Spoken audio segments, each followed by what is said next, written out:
اب کوئی شخص یہ کہتا ہے کہ جی اگر اللہ نے میرے لیے جہنم لکھی ہوئی ہے تو میں نمازیں پڑھوں گا تو پھر فائدہ کیا؟ نہیں جناب، انشاءاللہ تعالی اگر آپ جہنمی ہیں تو کبھی آپ کو نماز کی توفیق نہیں ہوگی، اور میں اللہ کی قسم اٹھا کے کہتا ہوں اگر آپ جنتی ہیں تو آپ نماز چھوڑیں گے ہی نہیں۔ نمازی کبھی بھی جہنم میں نہیں جائے گا الا یہ کہ وہ حقوق العباد کے معاملے میں کوئی گڑبڑ کرتا ہے۔ اسی لیے اللہ نے قرآن میں جگہ جگہ آخرت کے بارے میں کہا ہے کہ اللہ تعالیٰ اپنے وعدے کے خلاف نہیں کرتا۔ یہ کیوں کہا ہے؟ دنیا میں ہو جاتا ہے نا کہ دنیا میں آپ محنت کرتے ہیں رزلٹ نہیں نکلتا، تقدیر غالب آ جاتی ہے۔ آخرت میں یہ نہیں ہونا کہ دنیا میں آپ نے اللہ کے لیے محنت کیا اور آخرت میں پھر پتا چلے کہ یار تقدیر غالب آ گئی، نہ۔ آخرت جو ہے نا وہ دنیا کے ساتھ ریلیٹڈ ہے، جو آپ یہاں بوئیں گے وہ وہاں کاٹیں گے، اس میں کوئی بیڈ لک بھی نہیں ہوگی، جو آپ نے محنت کی ہوگی وہ آپ کو پھل مل جائے گا، وہ اللہ کا علم ہے۔ سیم سوال بخاری مسلم میں آیا کہ سیدنا علی نے حضور سے کیا تو نبی علیہ السلام نے بھی یہی جواب دیا۔ حضرت علی نے یہی سوال کیا کہ اگر جنتیوں کا جنت میں جانا اور جہنمیوں کا جہنم میں جانا طے ہے تو ہم پھر عمل کس لیے کرتے ہیں؟ حضور نے فرمایا کہ عمل کرتے رہو، جنتیوں کے لیے جنت والے اعمال آسان ہوں گے اور جہنمیوں کے لیے جہنم والے اعمال، یعنی جو عمل کر رہا ہے نا وہ جنت کے لیے پیدا ہوا ہے، کیونکہ قرآن میں آیا انا ہدیناہ السبیل اما شاکرا و اما کفورا، ہم نے ہدایت کا راستہ دکھا دیا، چاہے تو شکر گزاری کی روش اختیار کرو اور چاہو ناشکری کی۔ اور پھر وہ جو حدیث بخاری مسلم کی جو میں نے بیان کی مولا علی کے حوالے سے، اس میں آگے پھر نبی علیہ السلام نے سورۃ اللیل کی آیات تلاوت کی اپنے بات کی دلیل میں۔ دیکھیں یہ رسول اللہ کی بھی سنت ہے کہ آپ صلی اللہ علیہ وآلہ وسلم اپنی بات میں وزن پیدا کرنے کے لیے قرآن کی آیت کو کوٹ کرتے تھے۔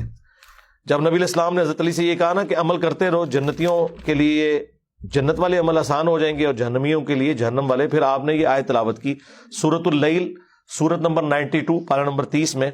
فَأَمَّا مَنْ أَعْطَى وَاتَّقَى،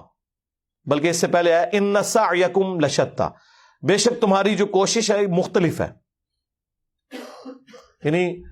پیدا کرنے والا ایک ہے، کوشش مختلف کرتے ہیں، ہونا تو چاہیے سارے اس کی طرف جائیں۔ فَأَمَّا مَنْ أَعْطَى وَاتَّقَى، تو جو کوئی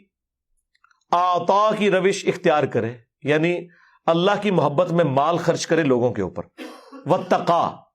اور اللہ سے ڈرے، یعنی حقوق اللہ بھی پورے کرے، حقوق العباد بھی اور حقوق اللہ بھی، وصدق بالحسنى، اور جو بھی سچی بات اس تک پہنچے اس کی تصدیق کرتے۔ یہی تو مسلم شریف میں آیا ہے کہ تکبر یہ نہیں کہ تم اچھا لباس پہنو یا اچھے دکھو، اللہ بھی خوبصورت ہے اور خوبصورتی کو پسند کرتا ہے۔ تکبر یہ ہے کہ تم دوسروں کو حقیر جانو اور حق بات سے اناد کرو، دل نے گواہی دے دی کہ بات ٹھیک ہے پھر نہیں مانا، یہ متکبر ہے، کیونکہ آپ اپنے نفس کی پیروی کر رہے ہیں قرآن و سنت کے مقابلے کے اوپر۔ تو جس نے پھر ہر اچھی بات کی تصدیق کی فَسَنُيَسِّرُهُ لِلْيُسْرَى، تو اس کے لیے پھر عنقریب ہم آسانی والی سٹیجز کر دیں گے، یعنی وہ جنت تک پہنچ جائے گا۔ وَأَمَّا مَن بَخِلَ وَاسْتَغْنَى، اور جس نے بخل کیا، مال نہیں خرچ کیا اللہ کی راہ میں، اور بے پرواہ رہا کہ ٹھیک ہے اے جہاں میٹھا اگلا کس نے ڈٹھا، وَكَذَّبَ بِالْحُسْنَى، اور ہر اچھی بات کو جھٹلا دیا اس نے، فَسَنُيَسِّرُهُ لِلْعُسْرَى، تو ان قریب پھر ہم اسے مشکل کی گھاٹیوں میں ڈال دیں گے۔ یہ حضور نے آیات تلاوت کی صلی اللہ علیہ وآلہ وسلم، اور عقیدہ تقدیر بالکل کلیئر کر دیا۔ کہتے ہیں جی شیطان نے کرا دیتا جی، میں پھر یہی کہتا ہوں کہ زمین و آسمان کے سارے شیاطین مل کے ایک بندے کی نماز نہیں چھڑا سکتے۔ اگر گورنمنٹ اناؤنسمنٹ کر دے کہ جو فجر کی نماز مسجد میں تکبیر اولیٰ سے پہلی سب میں پڑھے $1000 اسے دیے جائیں گے، ٹائم قیامت تک جے سارے شیطان اکٹھے کر کے نماز چھڑا کے دسو اس بندے دی۔ اللہ سے ڈریں، یہ سارا اپنے آپ کو دھوکہ دینا ہے۔ تقدیر میں صرف وہ چیزیں داخل ہیں جن کا آپ سے نہیں پوچھا جانا، یعنی آپ کے ماں باپ کون تھے، آپ کس علاقے میں پیدا ہوئے، آپ کا قد اتنا کیوں تھا، آپ کے چہرے کا رنگ ایسا کیوں تھا، یہ اللہ نے کیوں پوچھنا ہے؟ کسی آیت حدیث میں آیا نہیں، کیونکہ اللہ نے خود بنایا۔ اور ادر دین جو ڈیسٹنی کے چیزیں ہیں، جو اللہ تعالیٰ نے ہمیں حکم دیا، نماز پڑھو، شراب نوشی سے بچو، زنا سے بچو، حرام خوری سے بچو، ماں باپ کے ساتھ اس نے سلوک کرو، کسی کا مال ناحق نہ کھاؤ، بس یہ ساری باتیں اللہ نے پوچھنی ہے۔ تو سمپل ہے یہ، مسئلہ تقدیر پہ میں نے 4 لیکچرز دیے ہیں، وہ بھی آپ دیکھ لیں. مسئلہ 103